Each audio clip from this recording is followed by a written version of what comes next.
Ballast, we got big problems. You better call that robot, that spot show. It's Spotbot.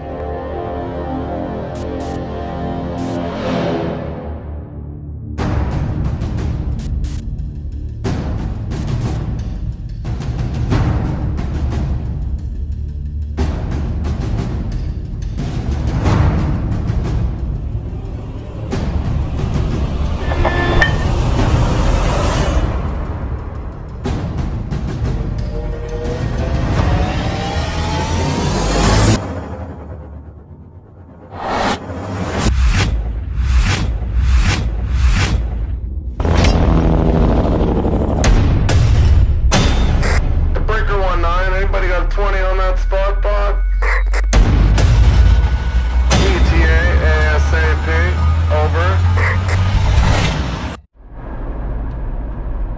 Whew. It's a little bit chilly. You can hear my car picking and popping because it's cold. What's the temperature? Got to check the app. 23 feels like 29. Huh. That's awesome. Might have to close up a little bit of the winter front this morning. I got my full frontal on. I found this piece of canvas. We got this massive, it's like a compressor engine we hauled at road train, and they put a brand new canvas tarp on it.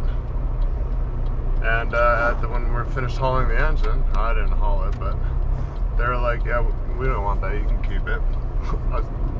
So we kept it, and then nobody had a purpose for it, so I ended up with it because they're like, do you want a canvas? I'm like, yes. So I ended up with this big canvas tarp. It's like, I don't even know what it is. It's like 60 by 120. So I cut out a little piece. It hurt me to cut it, but I put a little piece in the front of this car. But you have to, like, this thing doesn't get warm. It's like super efficient and doesn't get warm. If it was out on the highway driving, yeah, fine. In town, light to light, no good. I know I complained about this before. And I've said it once and I'll say it again. Life moves pretty fast. You don't stop and look around once in a while, you could miss it. It's a diesel. Diesel's, okay, like let's say late 90s diesels, there was a lot of issues with them not being really all that warm. They made them too efficient. They didn't really warm up. Even with it fully closed up front belly tarp, well, it's not too belly, it's got a skid plate, but I carried on the canvas underneath to the skid plate, so basically it's all enclosed. And yes, if I was to like non-stop drive, it does get warm. And if it was on the highway, it would get warm. But every time I like make a little bit of heat, I stop at a light, it goes down a little bit. So if I catch a few lights, man, poor decision to use a diesel as a winter vehicle. But anyways, going into work, gonna latch on to what do we got there? Ballast cart again. These carts it's weird that they're still working and doing stuff, but I guess they can still regulate some ballast rock down the track even though it's frozen or whatever's going on there. It's definitely probably getting pretty stiff now. It's been cold out for about a week. Yeah. So that's where they're already loaded. I don't even know. We talked about it yesterday. I was like, well, this is what I would do. I'd rather like deck down as close as you can and then nudge the trailer up right behind the ballast car with the ramps, and then start winching it on and hope for the best, and then have a pick, because we only had one picker, so we were going to use the pull truck and the picker, or just put the bed. Actually, the pull truck won't work because it's not tall enough to lift it up high enough, because you got to lift it by the trucks on the bottom of the cart because it's not really attached. This is how you have a lot of problems with train derailments. It's kind of I don't know if it's just old stuff or new stuff, but it's kind of designed that that cart will just fall off instead of taking the trucks. I have no idea, but it's kind of stupid. But you got to lift up the whole thing with one shot. So of course the 360 pull truck is not going to be enough to do that.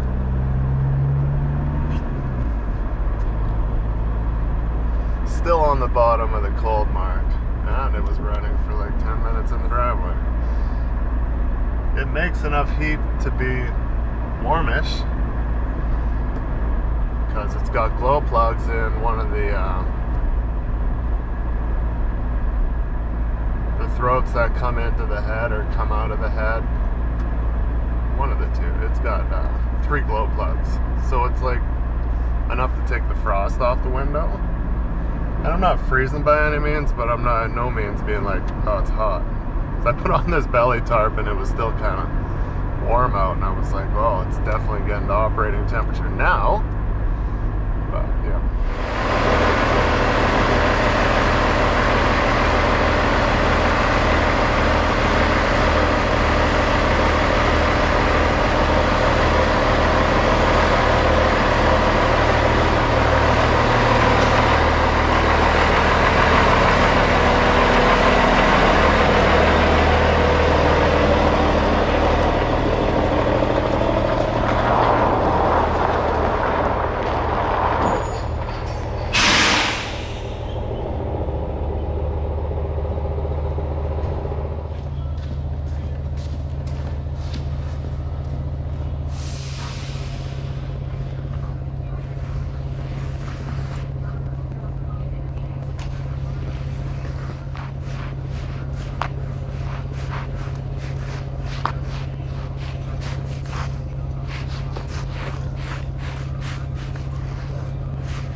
We got a cart. Just got to secure some stuff down. Oh, that was pretty close. Oh, it's way easier to shovel off when it's not loaded. I guess it was too much of a rush.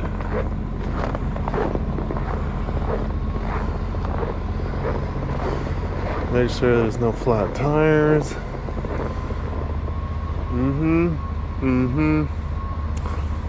We'll be going by Seba Beach. Is where we'd be going. It's not too far. I guess we got cranes that are unloading us there too, so they must be getting close to where they need it. It's a tight spot.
best investment ever. Back scratcher. Love that thing.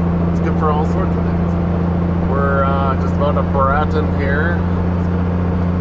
And it's a little icy. Not having any problems myself. Got enough weight.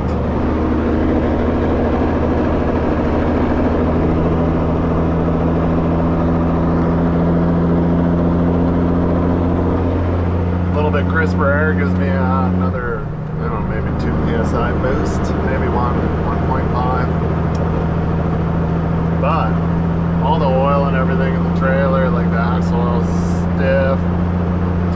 I got a small feeling some of the tires are below average psi. I mean, this is the trailer that nobody ever pulls. It's kind of the spare. The way it's pulling, it's a heavy load, but should be able to. I can barely get it up over 100 on the flats. I don't think it's windy. I didn't feel any wind this morning. I didn't almost die. So whatever, we still got time. We'll be there early enough. Yeah, we'll probably sit around and wait anyways, because there's 2 cranes involved. So I imagine it'll be a little bit of a wait. We got surf set going on the tracks first before the carts, is what I was told. So who knows what time they started at and if they're unloaded and everything's going as planned. It's crisp, it's cold out, so that means nothing goes as planned. There'll be a problem somewhere. Stay tuned.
we wait.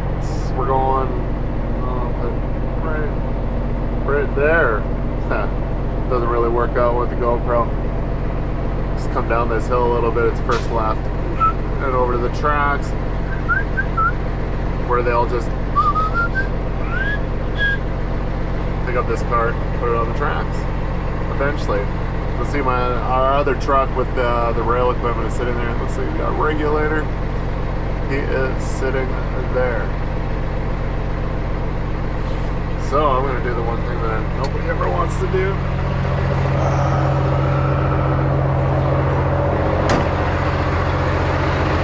When it's cold out, things start to leak. I should have grabbed my gloves.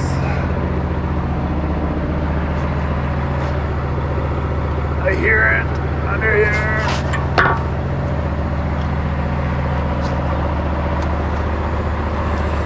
Oh yeah.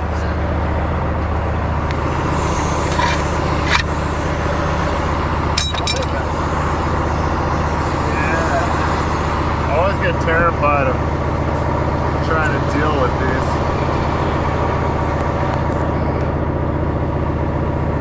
I feel like as soon as you try to tighten them up, you could just snap. Snapping would be bad.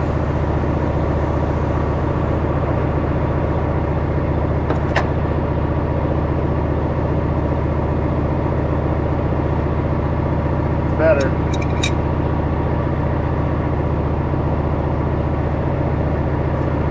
Very nice. Let's just tighten this one for the hell of it. It's probably leaking too.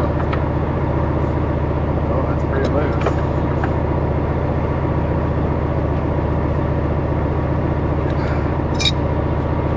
Every time a cold snap comes, you're dealt with this stuff. All the time. Driving down the road here, building air every couple of minutes, so you know something's up. That wasn't up last time you went out.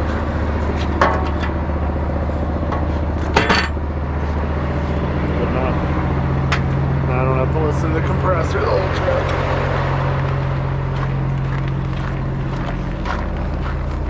Another sweet spot is always here too.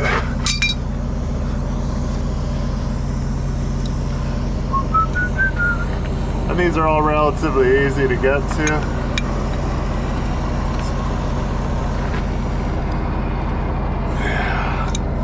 Yes! Shit, yeah. Put down 2 hours mechanic shop time. Did some fixing.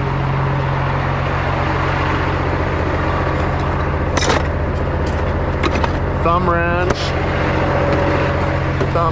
Hero.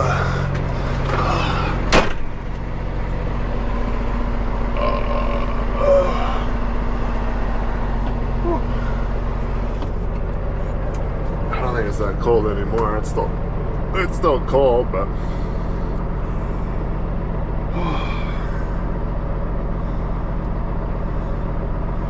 minus 21 feels like 25. It's clear, yes it is, and that's Edmonton's forecast.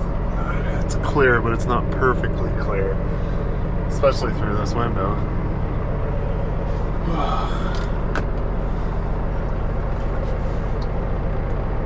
Could be a while. It's gonna be so long there, but like by the time you can't tolerate it anymore and you're gonna get in the bunk, stretch out. Okay, we're ready. The problem I have is I should just, as soon as I pull over, should be like, make room, get in the bunk right away. My problem is I sit out here for like an hour going, oh, it'll be any second now, no need to get relaxed. Keep my stuff on, because I gotta get the coveralls off and stuff, so. I'm the kind of guy, if I'm getting out in a couple hours, I'm not gonna take my coveralls off. I just leave them on. Alright, we stand by, we wait, and be back when something takes place.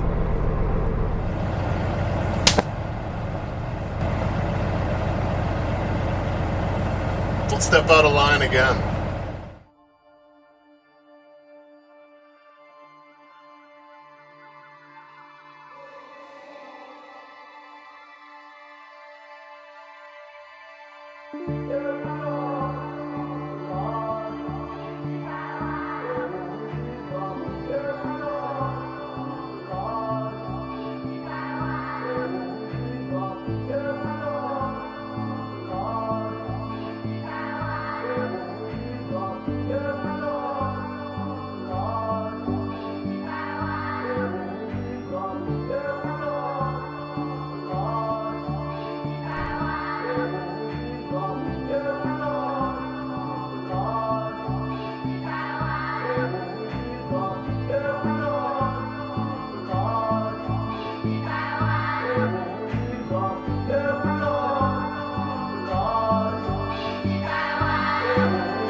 Good idea. Hey, when it's 30 below, why don't you hang your hand out the window and try to get some 360 footage? Like bright lights. Excuse me, Mr. HID, reflective bulb housing. Excuse me, Mr. knee driver, photographer. I thought maybe I would stick it way out there into oncoming traffic, but I was like, maybe that's not a good idea. Might scare somebody. It's got a big flashing light on it that you're definitely not going to miss. You'll probably see it lighting up. Lights up the whole cab. It's like a beacon for a tower. Where do we got here? It's 20 after, well, it's 18 after 6. Thing's gonna stop shining in my face. It's kind of annoying. So yeah, that was what did we got there at like 11:30, and then we got out of there at 5:30. Yet again, we're dealing with trains, so there is no rushing. They're trying to like shut down parts of the line and do some work, and they got like rubber tire backhoe that's trying to put cement blocks. They're trying to build up this crossing and stuff, and then they got trains, so they got to like stop. Then they let through a bunch of the trains, and we were like over here in Kumbaya, and it was cold, and I was like way far away from my truck. I was like, you know what, I'm just gonna go sit in my truck. I will come over here and back you up when you're ready to be back down. I opted for everybody else. Well, the regulator and tamper got unloaded before me because they needed to be on the track first, which I wish I would have been there for that, because that would have looked cool to catch the tamper getting picked up by a crane. Would have looked pretty cool. I was standing there, but I didn't have anything with me. Should have took my phone and at least took a picture. Slacker. Oh well. Looking to get some new phone action, so I'll be utilizing that more often. The phone I got is alright, but it's not great. It does the trick. But I want more. Just like every camera. I'm like, oh, I need the new one. I need a better one. I need more of this, more of that. And trying to get the 360 Go 2. It's just like the size of your pinky, and then I can like clip that to the brim of my hat or my toque and stuff, and it would give like a whole nother first person view of things. Like, you could do all sorts of things with it, really, if you think about it. But anyhow, thought I'd try to catch some moonlight, but it's too cold to hang my hand out there. And this thing does actually, when you got it fully extended, it's 3 feet. So when you got fully extended in this 360 camera, it's kind of like a little bit of a flat parachute, so it's hard to hold on to when you got it way up there, and it's, you know, $600 up there. You're kind of like, don't let go, don't let it fall out. Okay, that's enough. Carry on, back to base.